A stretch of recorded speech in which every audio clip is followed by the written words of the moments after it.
భువనగిరిలో మరి ఏ పార్టీ గెలిచే అవకాశం ఉంది, అక్కడ ఉన్నటువంటి స్థానికంగా ఉన్నటువంటి ఎమ్మెల్యేలు ఎంతమంది, తర్వాత అక్కడ ఉన్నటువంటి అవి అవి కూడా చూసే ప్రయత్నం అయితే చేద్దాం. భువనగిరిలో వచ్చేసి ఇక్కడ నిలబడ్డోళ్ళు వచ్చేసి అభ్యర్థులు వచ్చేసి చామల కిరణ్ కుమార్ రెడ్డి, తర్వాత క్యామ మల్లేష్, బూర నర్సయ్య గౌడ్, వీళ్ళిద్దరు వచ్చేసి బీసీ కోటా కింద ఫైట్ చేస్తుంటే చామల కిరణ్ ఏమో కాంగ్రెస్ పార్టీ నుంచి అధికార పార్టీ నుంచి పోటీ చేస్తున్నటువంటి నేపథ్యం ఉంది. ఇక బీసీ కోటాలో మేము గెలుస్తామని బీజేపీ అయితే స్పష్టంగా ఫైట్ చేసింది. ఇక ఇబ్రాహీంపట్నం మొత్తం ఈడ వచ్చేసి 7 సెగ్మెంట్లలో 6 సెగ్మెంట్లు వచ్చేసి కాంగ్రెస్ పార్టీకి ఉన్నాయి. ఈడ ఉన్నటువంటి 7 సెగ్మెంట్లలో 6 సెగ్మెంట్లు కాంగ్రెస్ పార్టీకి ఉండగా ఒకటి జనగాం మాత్రం పల్ల రాజేశ్వరరెడ్డి, ఇక్కడ మొత్తం 6 స్థానాల్లో కాంగ్రెస్ పార్టీ ఉంది. మొత్తం 6 స్థానాల్లో కాంగ్రెస్ పార్టీ ఉంది. ఒక స్థానంలో బీఆర్ఎస్ ఉంది. మొత్తం 7 స్థానాలు కూడా ఇక్కడ 6 అంటే మెజారిటీ సీట్లు అయితే కాంగ్రెస్ పార్టీకి ఉన్నాయి. ఒకటి బీఆర్ఎస్ కి ఉంది పల్ల రాజేశ్వరరెడ్డి జనగాంలో. మరి ఇట్లాంటి పరిస్థితుల్లో మరి ఏ పార్టీకి అక్కడ ఎడ్జ్ ఉంటుంది, ఏ పార్టీ గెలిచే అవకాశం ఉంటుంది అంటేనేమో సీన్ చూస్తేనేమో క్లియర్ మనకు కాంగ్రెస్ పార్టీ గెలిచే అవకాశం ఉంటుంది. కానీ ఇక్కడ ఉన్నటువంటి పరిస్థితుల్లో మాత్రం మరి ఎవరికి ఎడ్జ్ ఉంటుంది అన్నటువంటిది కూడా చూసే ప్రయత్నం చేద్దాం.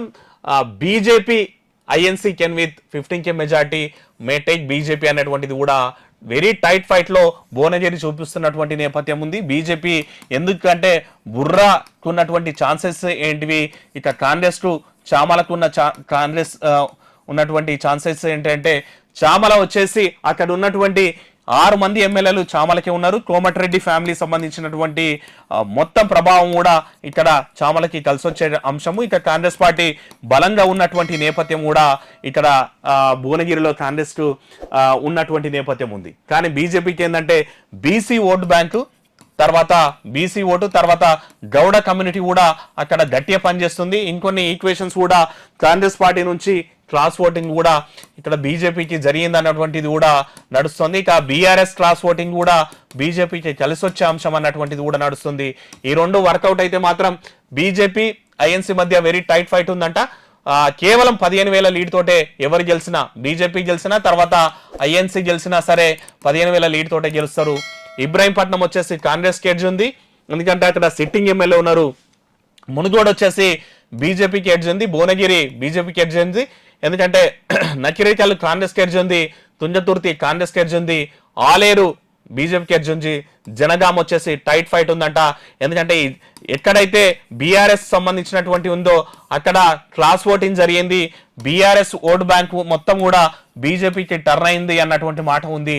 ఇక్కడ అంటే కాంగ్రెస్ ఫైట్ ఇచ్చిన, బీఆర్ఎస్ ఫైట్ ఇచ్చిన, బీజేపీ కూడా టైట్ ఫైట్ ఇచ్చినటువంటి నేపథ్యం ఉంది. అందరు చెప్తున్నది ఏంటంటే బీఆర్ఎస్ ఎక్కడైతే ఉందో అక్కడ అన్ని చోట్ల బీజేపీకి టైట్ ఫైట్ అయితే వచ్చింది, క్లాస్ ఓటింగ్ జరిగింది అన్నటువంటి మాట నేపథ్యంలో ఇక్కడ మొత్తంగా చూసుకున్నట్టయితే మనకు క్లియర్గా అయితే ఇది టైట్ ఫైట్ సీట్ అని చెప్పాలా. భువనగిరి ఈవెన్ ఈ పోల్స్ ట్రాకర్ అనే సంస్థ కూడా భువనగిరిని టైట్ ఫైట్ ఉన్నటువంటి సీట్లలో ఇచ్చింది.